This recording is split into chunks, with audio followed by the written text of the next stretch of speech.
greens, potatoes, tomatoes, lamb, rams, hogs, dogs, chicken, turkeys, rabbits, you name it. Look! I got beans, greens, potatoes, tomatoes, lamb, rams, hogs, dogs, beans, greens, potatoes, tomatoes, chicken, turkeys, rabbits, you name it. Beans, greens, potatoes, tomatoes, lamb, rams, hogs, dogs, beans, greens, potatoes, tomatoes, chicken, turkeys, beans, greens, potatoes, tomatoes, lamb, rams, hogs, dogs, beans, greens, potatoes, tomatoes, chicken, turkeys, rabbits, you name it. Beans, greens, potatoes, tomatoes, beans, greens, potatoes, tomatoes, beans, greens, beans, greens, beans, beans, beans, beans, beans, greens, potatoes, tomatoes, chicken, turkeys, beans, greens, potatoes, tomatoes, chicken, turkeys. You name it. You name it. You name it. You name it.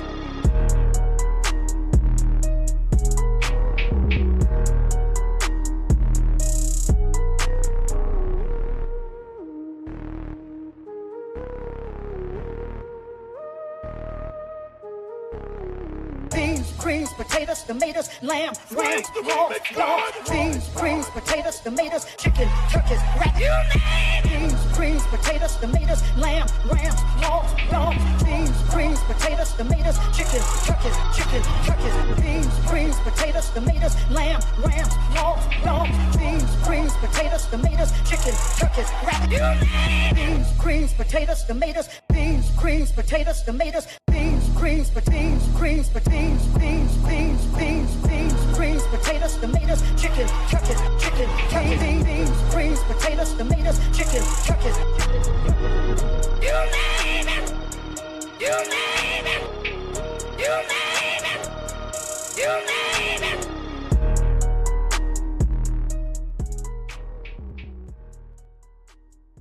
Giving you the real from A to Z surrounding the Dallas Cowboys.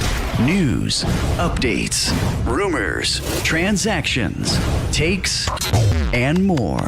So strap up, Cowboys Nation, and start your day off with A to Z Sports. Live with Will Steele. 3, 2, 1. Here we go.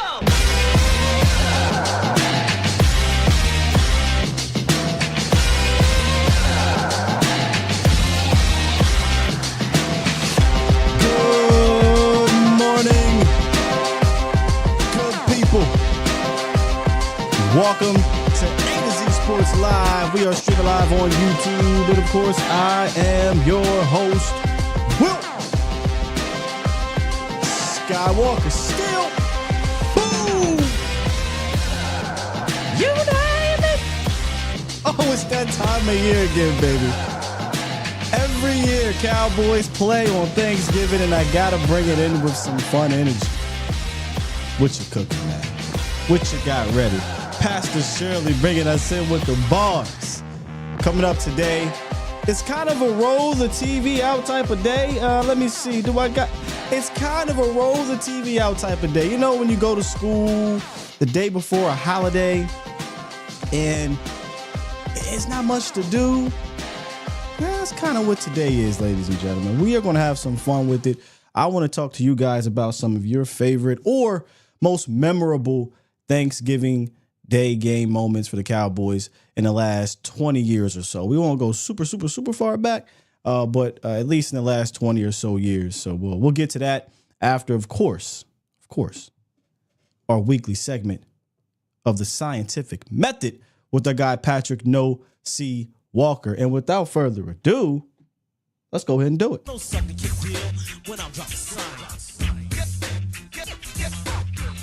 Good morning, my good brother.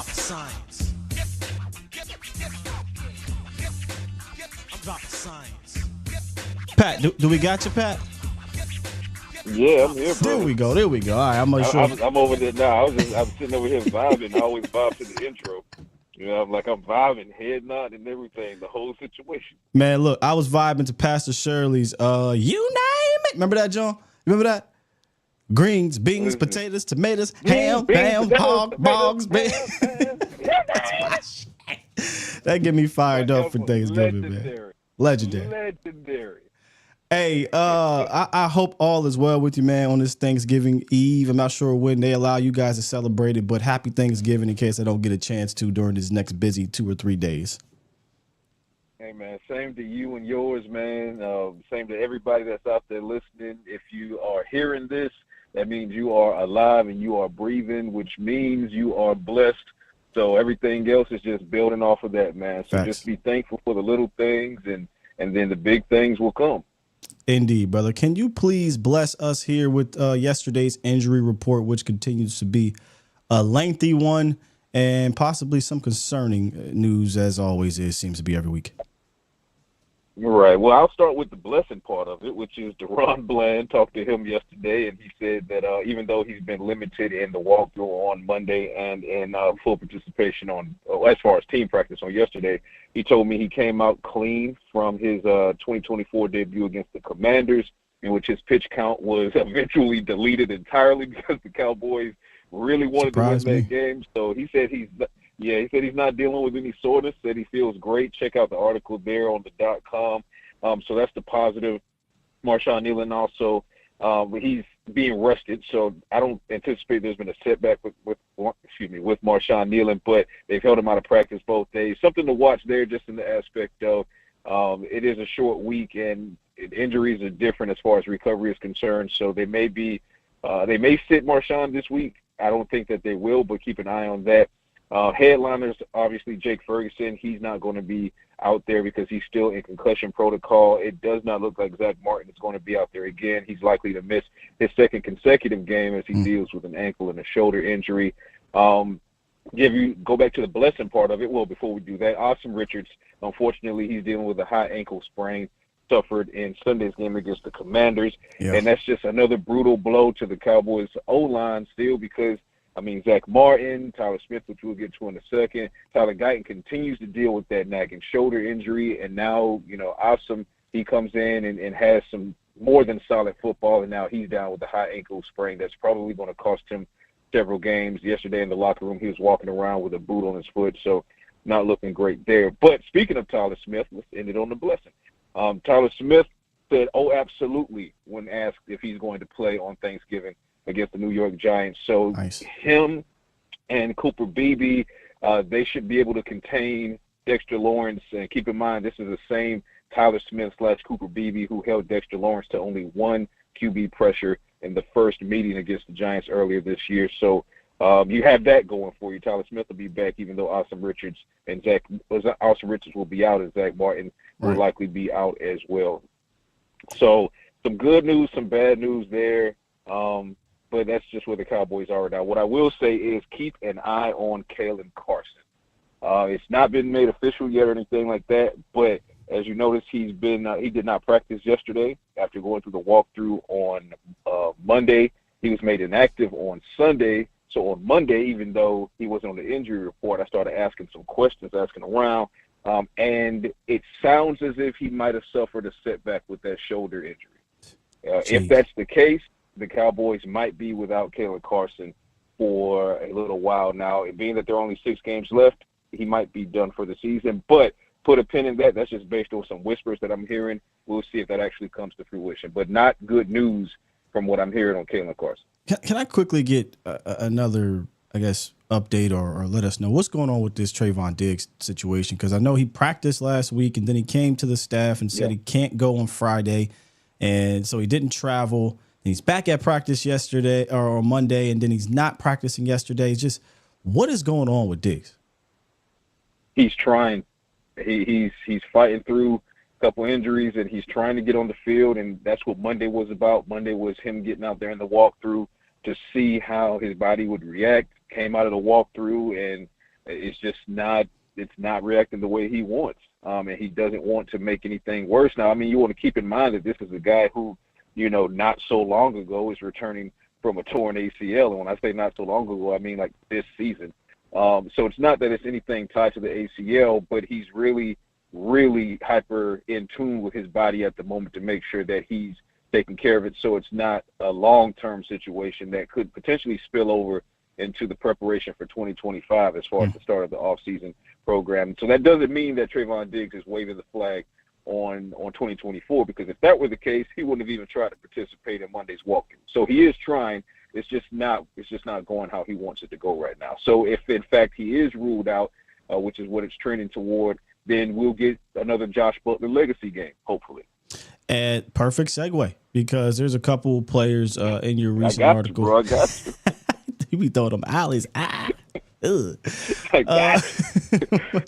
But you know, the Josh Butler, and look, again, there was a couple players that you highlighted in your Stargazing article where we, you know, each week we kind of look at some players to look forward to, to watch for, and I kind of want you to go through that. But before you get into your top guys, Josh Butler, man, what a game that he had, and really maybe one of the most physical cornerback games I've seen in quite some time.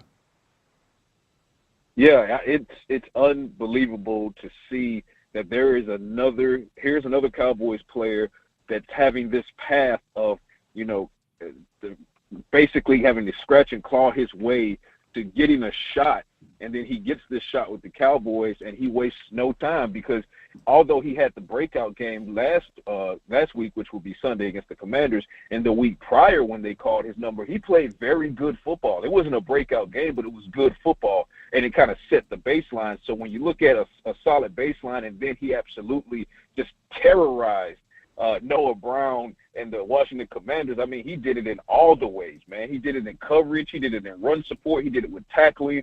He did it with physicality, as you mentioned. So to see that and to know that he's worked his way up from the practice squad to get this shot, and he's not missing out on his opportunity. He's not whiffing on his opportunity. I mean, that's got to make the Cowboys feel great. And this is what I mean when I say it's evaluation time. Yeah. So unfortunately, it's due to injury a lot of time at different positions.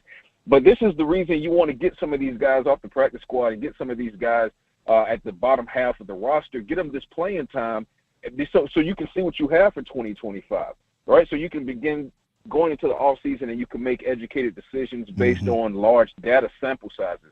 So Josh Butler, man, he's been a revelation over the past 2 games, and all he needs to do is keep it going, because 2 games, that's great, but we all know that it's much more about how many more games you can stack that are even equivalent or even comparable to what he did. But yeah, just fantastic outing for that young man. Well, he could be helped by a front, this week that played really well last week in pressuring Jayden Daniels, and that's a guy that can move around, right? With Micah Parsons, D-Mo, right. Chauncey, and those boys. You also feature, the edge as a position to watch for in tomorrow's game. Absolutely. And the article is still talking about, folks, again, go to the mothership, go to the .com. I'm trying something new here as the season goes on. So this Stargaze, and we always do like a version of players to watch. A lot of people do that, but I wanted to kind of put my own scientific spin on it. So with Stargazing, there's several guys that I listed, Josh Butler being the one in the event Trayvon Diggs can't go. And there's several others.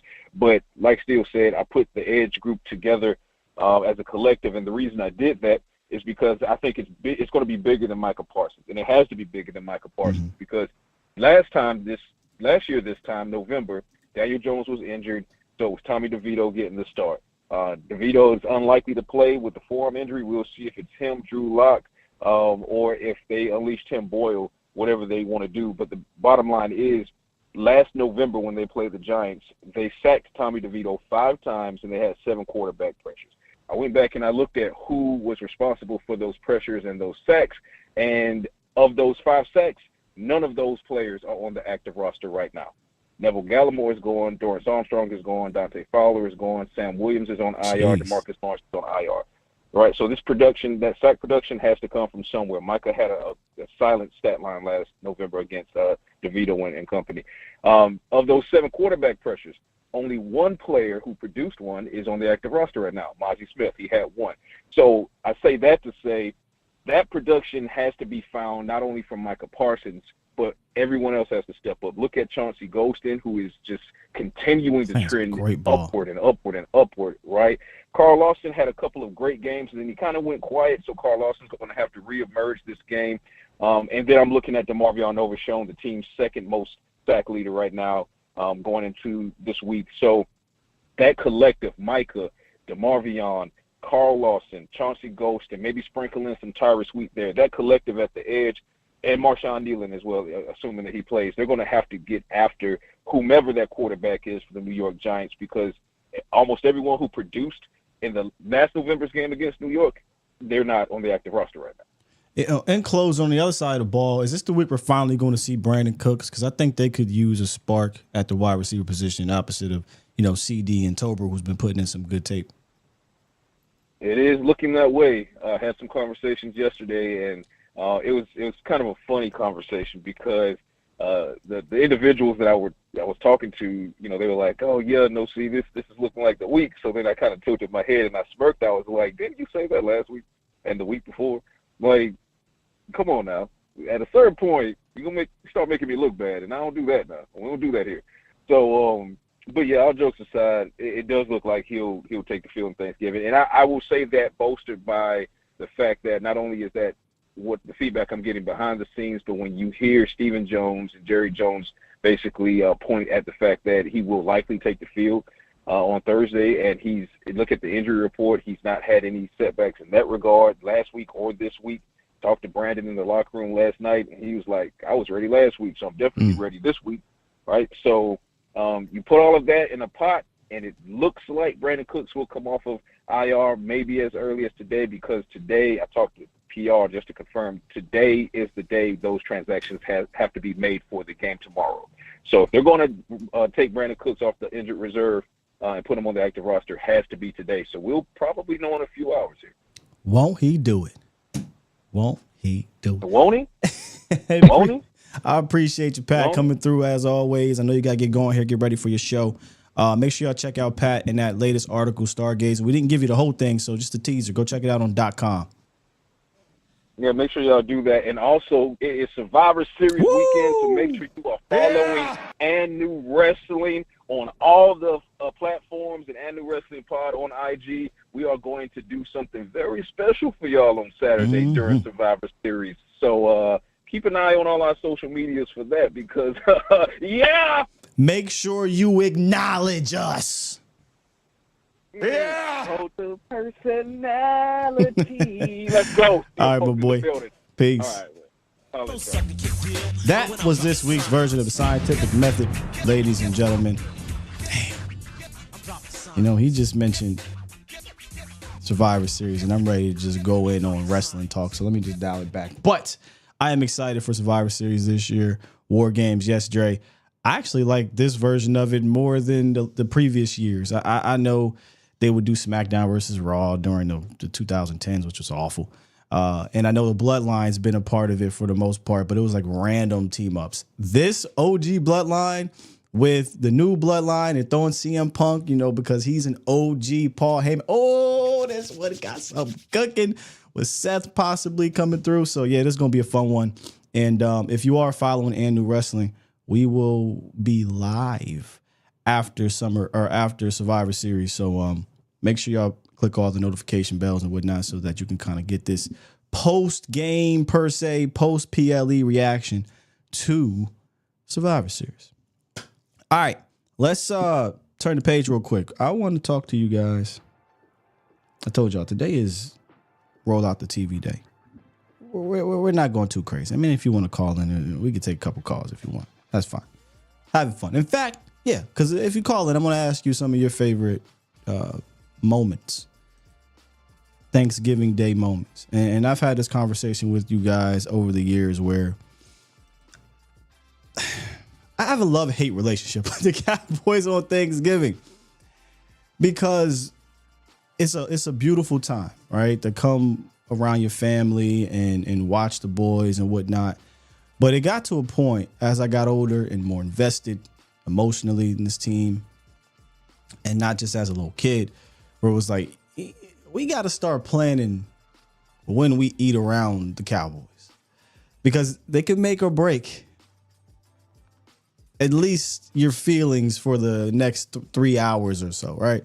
And sometimes if you're getting embarrassed on Thanksgiving, which has happened to the Cowboys, it just ain't hitting us right. Yeah, maybe I eat a little. That's just me. Maybe not everybody, and I get that. But recently the Cowboys are on a 2-game win streak at Thanksgiving, but prior to that it was a 3-game losing streak. So love-hate relationship. I know it's a tradition, and honestly, it was one of my favorites, especially when I was back up in PA we'll get together with the fam and watch the Cowboys. But I want to know some of your moments. I've got a gang of moments that stick out for me over the last 20 years that I want to talk to y'all about. But before I do that, if you're looking to add a dish to your Thanksgiving table, Specs has got you covered, y'all. Take a look at this. Look at here. What's that you say, Scott? It's a pecan pie. Yeah, you can add a pecan pie to your dish. It is made fresh from scratch with Crown Royal whiskey. The Crown Royal gets baked out, so don't worry. You won't be drunk eating your pecan pie, ladies and gentlemen. It's only available through the end of the year. So if you're, heading to Specs to get some of your wine, some of your spirits, make sure you hit up the finer food section and head on over and get a pecan pie, okay? Fresh from scratch with a little bit of, where's it at right here? I think a little Crown Royal in that thing. A little Crown Royal up in there. So make sure y'all head over there to Specs. Don't say you can't. Pecan. All right. We're going to take a quick little break. Come back and get to our moments. You're listening to A to Z Sports. Do it live!